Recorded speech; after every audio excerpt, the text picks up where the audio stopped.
Hello everyone, कैसे हैं आप लोग। आज है रविवार। असम और नॉर्थ ईस्ट के करंट अफेयर्स के इस भाग में आज हम मई 24 से लेके मई 30 तक, यानी कि पिछले रविवार से लेके इस शनिवार तक के सबसे जो ज़्यादा इंपॉर्टेंट करंट अफेयर्स है उसको एमसीक्यू फॉर्मेट में डिस्कस करेंगे और उसके साथ उसके डिटेल्स भी होंगे।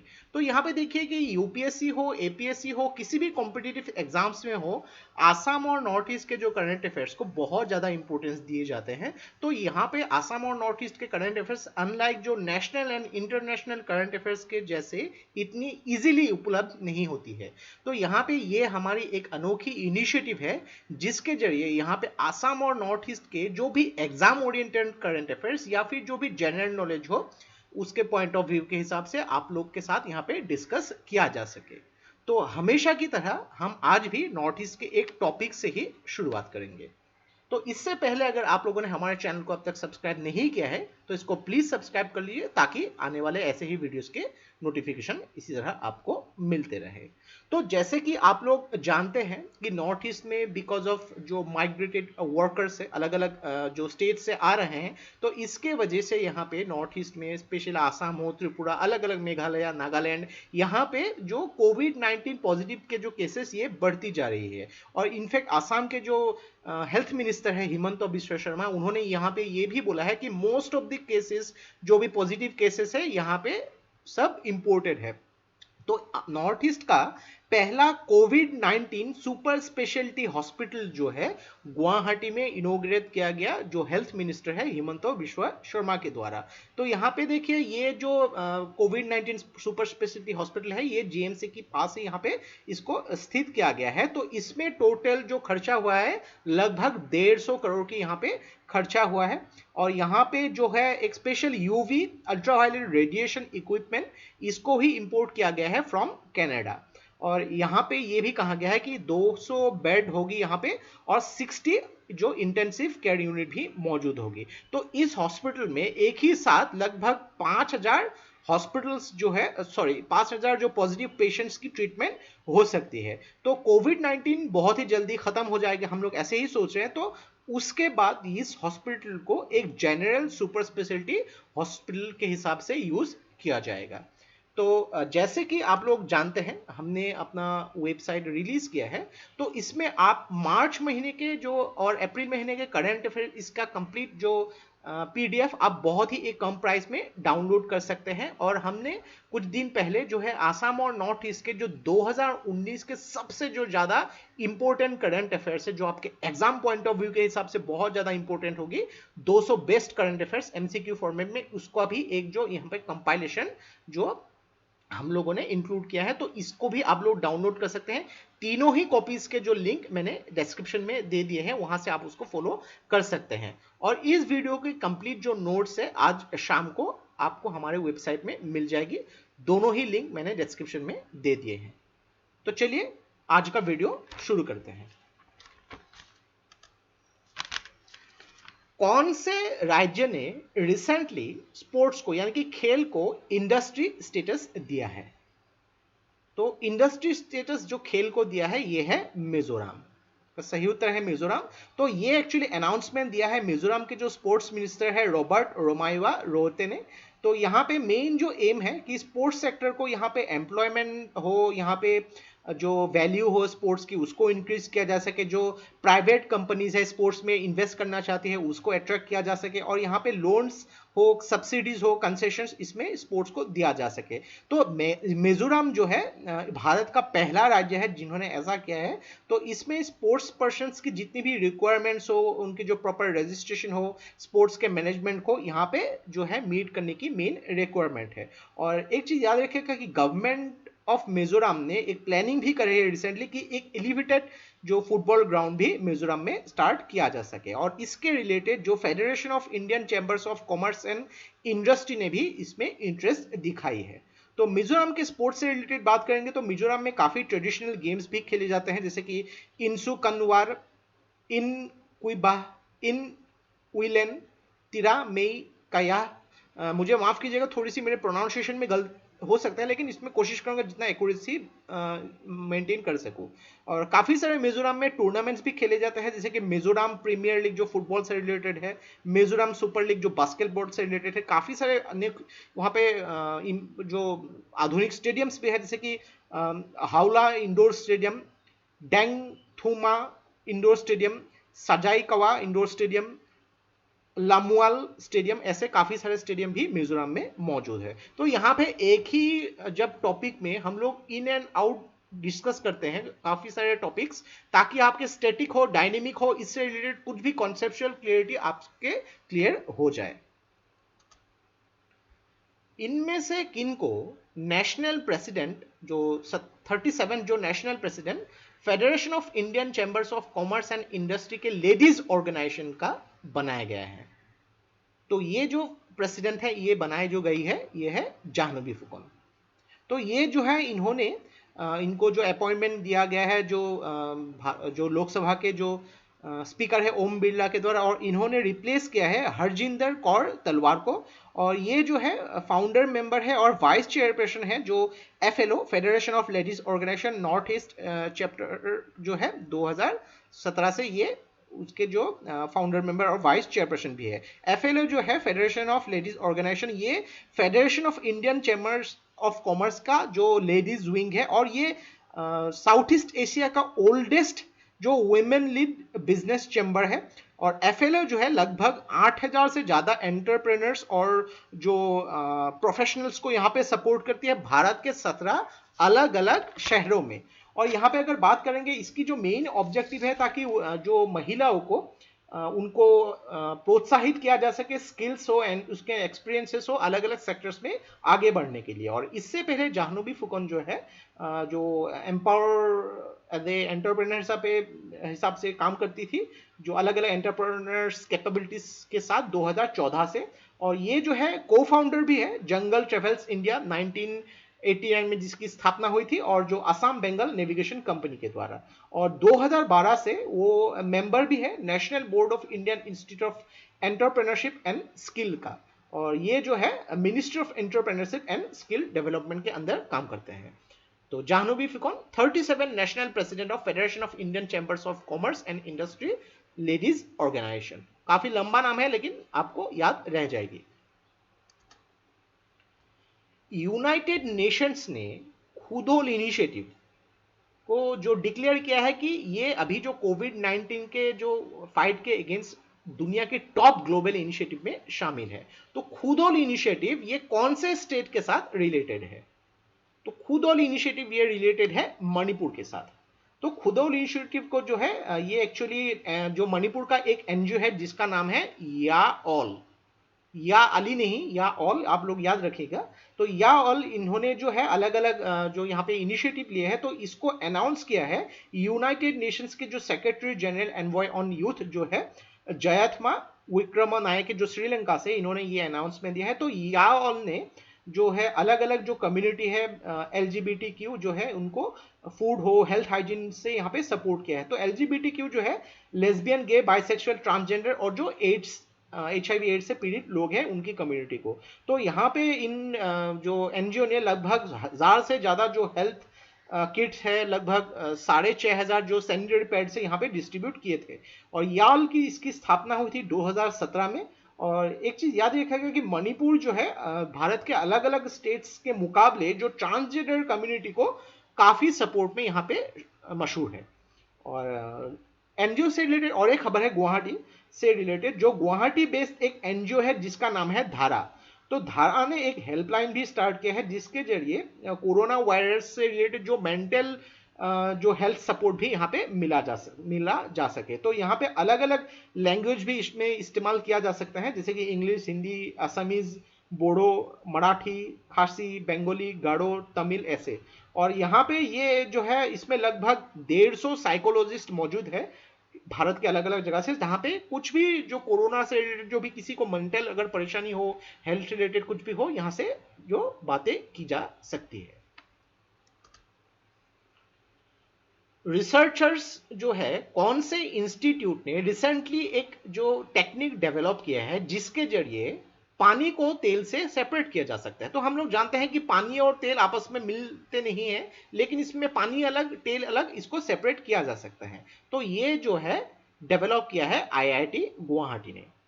तो एक चीज है यहाँ पे देखिए, उसका नाम है ग्राफीन। ग्राफीन, तो ये एक graphene based super hydrophobic material है, जिसके जरिए ऑयल और वाटर को सेपरेट किया जा सकता है। तो ऑयल सेपरेशन ये जो टेक्निक है, अलग अलग इंडस्ट्रियल या फिर एनवायरमेंटल एप्लीकेशन में बहुत काम में आती है। और आईआईटी गुवाहाटी ने लास्ट वीक में जो है अल्जाइमर सिंड्रोम, जो शॉर्ट टर्म मेमोरी लॉस, तो उससे निपटने के लिए भी काफी आइडियाज डेवलप किए थे।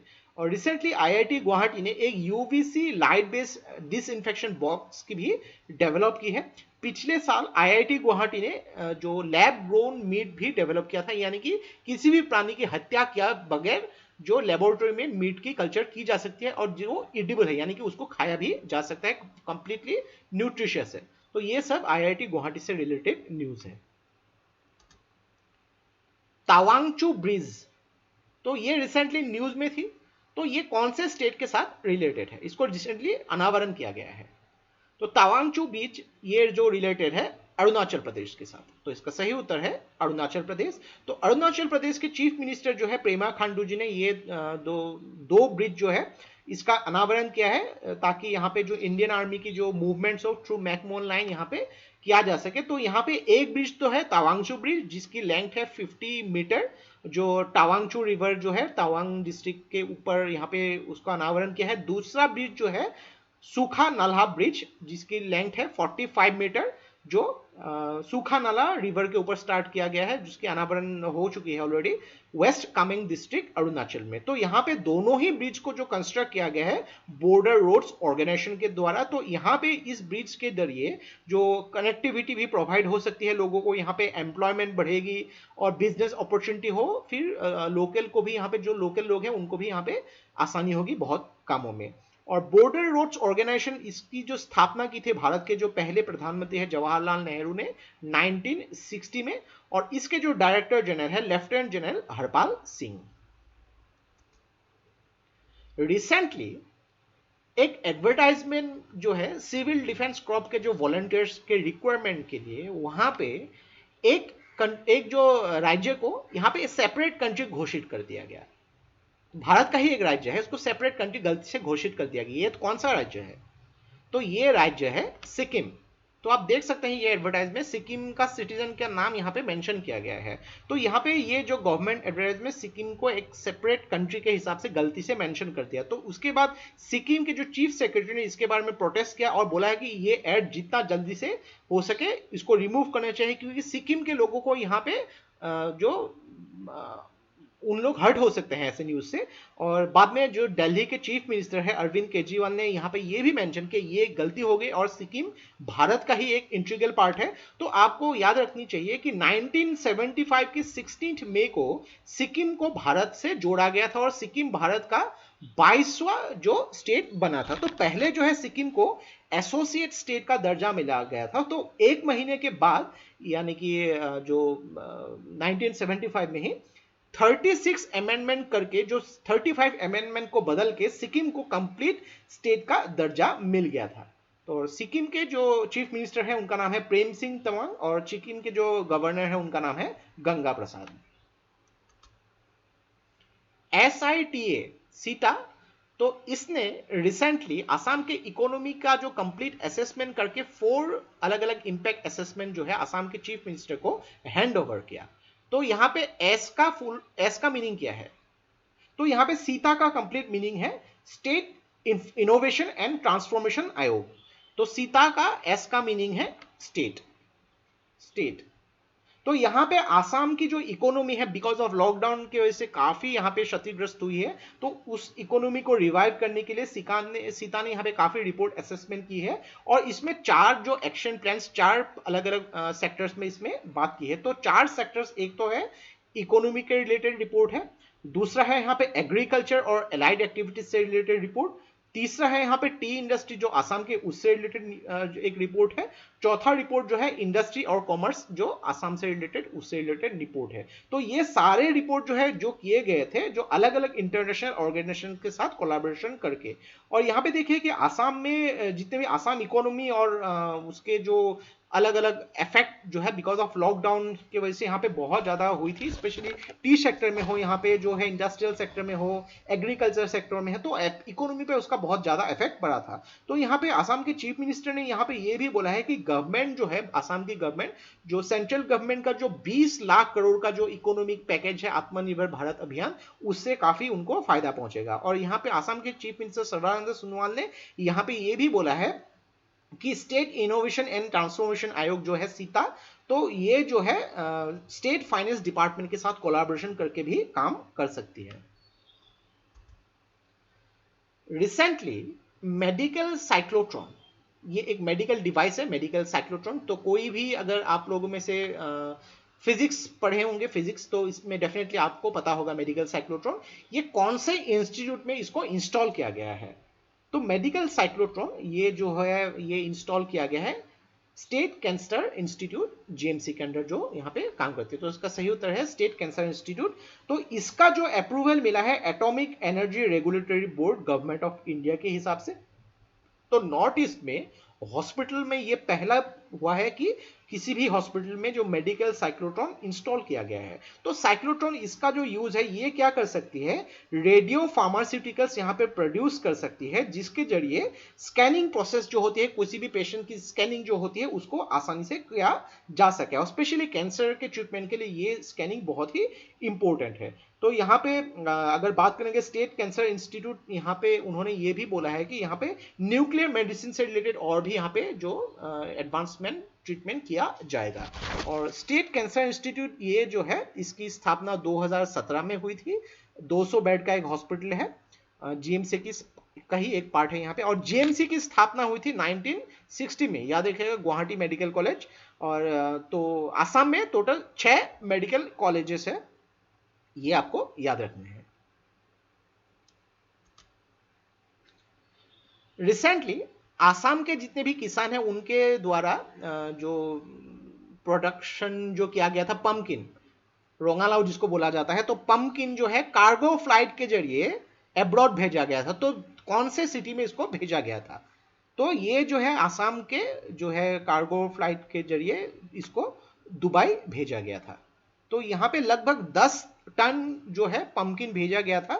और नॉट ओनली यहाँ पे पंपकिन, यहाँ पे पिछले कुछ दिनों में जो अलग अलग फ्रूट्स वेजिटेबल्स जो है ऐसे मिला के टोटल 182 मेट्रिक टन जो फ्रूट्स एंड वेजिटेबल्स अलग अलग देशों में भेजे गए हैं, जैसे कि Dubai, Abu Dhabi, London, Hong Kong, Singapore, ऐसे जगहों पे भेजा गया है। तो यहाँ पे मेन ऑब्जेक्टिव है कि आसाम के जो चीफ मिनिस्टर हैं इन्होंने इस कार्गो फ्लाइट को फ्लैग ऑफ भी किया है। तो यहाँ पे वर्ल्ड मार्केट के जो आसाम के एग्रीकल्चर प्रोडक्शन के द्वारा इसको टेक ओवर करना। तो यहाँ पे जो कार्गो फ्लाइट है, इस कार्गो जो एक वेयर हाउस भी है उसमें लगभग 50 मैट्रिक टन जो है 50 मैट्रिक टन की तक जो भी यहाँ पे एग्रीकल्चर प्रोडक्ट्स को स्टोर किया जा सके। और यहाँ पे जो है आसाम के जो गवर्नमेंट ने यहाँ पे ये भी बोला है कि 2022 तक जितने भी किसान हैं उनकी जो फार्मिंग जो है उनकी जो इनकम है उसको डबल करना भी इंपॉर्टेंट है। इंडियन एयरफोर्स ने रिसेंटली मोहनबाड़ी एयरबेस जो है आसाम में उसमें हेलीकॉप्टर जो है उसको डिप्लॉय किया है। तो कौन सा हेलीकॉप्टर को डिप्लॉय किया है यहाँ पे, तो यहाँ पे इंडियन एयरफोर्स ने जो चिनूक हेलीकॉप्टर को डिप्लॉय किया है। तो आप देख सकते हैं यहाँ पे चिनूक हेलीकॉप्टर, तो इसका सही उत्तर है चिनूक। तो यहाँ पे इंडियन एयरफोर्स का जो 6 अलग अलग एयरबेस है आसाम में इंडियन एयरफोर्स का। तो यहाँ पे 6 जो अलग अलग एयरबेस है साबुआ में, जोरहाट, कुंभीरग्राम, मोहनबाड़ी और माउंटेन शेडो में। और नॉर्थ ईस्ट में अलग अलग 3 राज्यों में भी है, जैसे कि अरुणाचल प्रदेश के तवांग में है, मेघालय के बोरापानी में है और अगरतला जो है त्रिपुरा में भी इंडियन एयरफोर्स के 3 अलग अलग बेसेस है। तो यहाँ पे चाइनीज आर्मी और इंडियन आर्मी की काफी सारे अभी प्रॉब्लम्स आप लोगों को सुनने को मिल रहा है कि लद्दाख में जो पेंगोंग सो जो लेक है उसके आजू बाजू काफी जो चाइनीज जो आर्मी है, इंडियन जो इंटरनेशनल जो लाइन है उसको क्रॉस करके आ सकती है। तो यहाँ पे अलग अलग जरिए जो है इंडिया और चाइना की थोड़ी तनाव भी सुनने को मिल रहे हैं। तो यहाँ पे काफी सारे जो प्रिकॉशनरी मेजर्स इंडियन गवर्नमेंट जो है, इंडिया की डिफेंस यहाँ पे लिया जा रहा है। तो यहाँ पे देखिए कि काफी सारे मेन जो डिफेंस से रिलेटेड काम किया जा रहा है। तो एक चीज याद रखिएगा कि इंडियन एयरफोर्स के जो एक्टिव हेलीकॉप्टर्स की अगर बात करेंगे, MI-17, MI-26, MI-24 ये एक्टिव है, रशिया से लिए गए थे। चिनूक, बोइंग, H-64 ये सब जो है यूएसए से लिए गए हैं। देन ध्रुव, चेतक, चीता, रुद्र ये सब इंडिया के जो हिंदुस्तान एरोनॉटिक्स लिमिटेड के द्वारा तैयार किए हैं। और अगर बात करेंगे चिनूक हेलीकॉप्टर्स, ये बेसिकली एक ट्रांसपोर्ट और यूटिलिटी हेलीकॉप्टर है, जिसके जरिए जो ट्रूप्स है उनको एक जगह से दूसरी जगह यहाँ पे ट्रांसफर किया जा सके। और चिनूक हेलीकॉप्टर जो है इसमें जो है आर्टिलरी गन्स जो है ये भी लिया जा सके और लिया जा सकता है। और इंडियन एयरफोर्स के 7 अलग अलग कमांड है भारत में, 7 अलग अलग कमांड, जैसे कि जो ईस्टर्न कमांड है, western command, then south western command, ऐसे 7 अलग अलग कमांड है। और ईस्टर्न कमांड का जो हेडक्वार्टर है वो है शिलोंग में। तो एक ही टॉपिक से रिलेटेड जितना हो सके कोशिश किया मैंने सबसे ज्यादा इंफॉर्मेशन यहां से कलेक्ट करके आप लोग के साथ डिस्कस कर सकूं। कौन से राज्य ने उनके एयरपोर्ट में एक फुल बॉडी थर्मल स्कैनर जो है इसको इंस्टॉल किया है? तो ये राज्य जो है मणिपुर। तो मणिपुर में जो बीर ट्रिकेंद्रजीत इंटरनेशनल एयरपोर्ट है, यहाँ पे ये जो scanner, full body thermal scanner ये इंस्टॉल किया गया है। तो देख सकते हैं अभी जो डोमेस्टिक फ्लाइट जो है अलग अलग राज्यों से ये खोल दिए गए हैं, अलग अलग राज्यों से जो है अपने घर वापसी कर रहे हैं लोग यहाँ पे। तो जो मणिपुर का बीर ट्रिकेंद्रजीत इंटरनेशनल एयरपोर्ट ये नॉर्थ ईस्ट का पहला एयरपोर्ट है जहाँ पे फुल बॉडी थर्मल स्कैनर ये इंस्टॉल किया गया है। तो यहाँ पे जो एयरपोर्ट अथॉरिटी ऑफ इंडिया के हिसाब से जो स्टैंडर्ड ऑपरेशन प्रोसीजर यहाँ पे लागू किए जाएंगे। तो कोई भी पैसेंजर्स आएंगे, उस पैसेंजर्स के कंप्लीटली यहाँ पे बैगेज हो और उस पैसेंजर को सैनिटाइज किया जाएगा और उनकी बॉडी टेम्परेचर भी यहाँ पे मेजरमेंट की जाएगी और उन पैसेंजर को एयरपोर्ट आने के बाद अपने हैंड वॉश भी करने होंगे। और उनके जो आप लोग देखते होंगे यहाँ पे जब भी चेकिंग के टाइम में जब भी आप लोग को हाथ लगा के भी टच किया जाता है, चेकिंग किया जाता है, तो ये अभी अवॉइड किया जाएगा और डायरेक्ट टच पैसेंजर्स को यहाँ पे नहीं किए जाएंगे। तो इसका सही उत्तर है मणिपुर। कौन से राज्य के गवर्नमेंट ने रिसेंटली डिसाइड किया है कि BSL-2 टेस्टिंग लेबोरेटरी ट्वेनसांग में जो है सेटअप किया जाएगा? तो ट्वेनसांग ये है नागालैंड। तो इसका सही उत्तर है नागालैंड। तो ये जो इंफॉर्मेशन किया है नागालैंड गवर्नमेंट के जो स्पोक्स पर्सन है और जो पार्लियामेंट्री अफेयर्स मिनिस्टर है नेबा क्रोनू के द्वारा। तो यहाँ पे नागालैंड गवर्नमेंट के जो मेडिकल डिपार्टमेंट है उनको यहाँ पे टेक्निकल क्लियरेंस मिल चुका है Indian council of medical research के द्वारा। और यहाँ पे जो है नागालैंड गवर्नमेंट अभी यहाँ पे जो है ट्रूनेट यहाँ पे जो है ट्रूनेट की भी यूज करने चाहती है। तो यहाँ पे अरुणाचल प्रदेश ने भी रिसेंटली ट्रूनेट के बारे में बोला गया था। तो यहाँ पे ट्रूनेट के जरिए किसी भी पेशेंट को वो निगेटिव है कि नहीं, पॉजिटिव है कि नहीं, 1 घंटे से भी कम टाइम में पता लगाया जा सकता है। तो BSL यहाँ पे एक चीज याद रखिएगा कि BSL का फुल फॉर्म है बायो सेफ्टी लेवल। तो यहाँ पे 4 लेवल होता है, 1, 2, 3, 4। तो यहाँ पे 1 लेवल जो होती है थोड़ी सी यहाँ पे जो है लोएस्ट बायो सेफ्टी लेवल और 4 जो है हाईएस्ट बायो सेफ्टी लेवल। तो यहाँ पे BSL-2, यहाँ पे BSL-2 की बात किया जा रहा है। तो BSL-2 में यहाँ पे बेसिकली जो एनकेफेलाइटिस वायरस हो या फिर जो HIV वायरस या फिर वायरस से रिलेटेड यहाँ पे जो टेस्टिंग किया जाता है। तो इसमें अलग अलग प्रिकॉशनरी मेजरमेंट्स भी लेनी पड़ती है, जैसे कि पर्सनल प्रोटेक्टिव इक्विपमेंट हो, हैंड ग्लोव्स हो, आई प्रोटेक्शन यहाँ पे जो है यूज करनी पड़ती है। और अगर अब आप लोग को याद होगा कि पर्सनल प्रोटेक्टिव इक्विपमेंट अभी जो है भारत में अलग अलग जगह पे यहाँ पे अलग अलग टाइप के पर्सनल प्रोटेक्टिव इक्विपमेंट बन रही है। तो इंडियन नेवी ने भी जो है रिसेंटली नवरक्षक जो डेवलप किया है, जिसके जरिए कोई भी जो डॉक्टर, हेल्थ केयर वर्कर्स अगर पर्सनल प्रोटेक्टिव इक्विपमेंट पहनेंगे तो उनको परेशानी नहीं होती है। तो भारत जो है वर्ल्ड रैंकिंग में दूसरे नंबर पे आ गई है पर्सनल प्रोटेक्टिव इक्विपमेंट बनाने में। और यहाँ पे आपको जो मुझे कमेंट बॉक्स पे लिख के बतानी है कि Indian council of medical research के जो डायरेक्टर जनरल का नाम क्या है। तो इसके साथ जो BSL2 अभी जो ट्वेंसंग नागालैंड में इसको सेटअप किया जाएगा। तो ये था हम लोग का पूरे हफ्ते का जो करंट अफेयर्स के, जो आपके देखिए यहाँ पे एग्जाम पॉइंट ऑफ व्यू के हिसाब से बहुत ज़्यादा इंपॉर्टेंट है, उसको हम लोगों ने डिस्कस किया। और इसमें लगभग काफ़ी सारे अगर डिटेल्स भी अगर आप लोग होंगे तो बहुत ज़्यादा डिटेल्स हम लोगों ने डिस्कस किया है। तो यहाँ पे और एक अनाउंसमेंट मैं देना चाहता हूँ कि नेक्स्ट वीक जो है हम लोग एक अपना मैगजीन शुरू करने वाले हैं जिसका नाम है ईशान।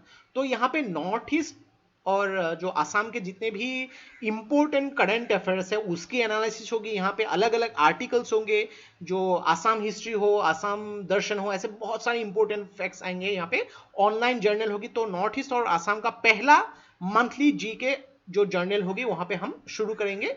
तो प्लीज हम लोग को सपोर्ट कीजिएगा, काफी मेहनत की है हम लोगों ने। नेक्स्ट वीक हम लोग शुरू करेंगे यहाँ से, तो आप लोग हमारे वेबसाइट से ही उसको डाउनलोड कर सकते हैं। तो आज के लिए बस इतना ही। ये वीडियो अगर आप लोग को अच्छा लगा, इसको प्लीज लाइक कीजिए, इसको सब्सक्राइब कीजिए, इसको शेयर कर दीजिए, क्योंकि ऐसे वीडियोस बनाने के लिए हम लोग को बहुत ज्यादा मेहनत और रिसर्च की जरूरत होती है, और आप लोगों का सपोर्ट हम लोग को बहुत ज्यादा इंस्पायर करता है और भी हार्ड वर्क करने के लिए। तो आज के लिए बस इतना ही। देखते रहिए study rise. Take care, thank you and जय हिंद।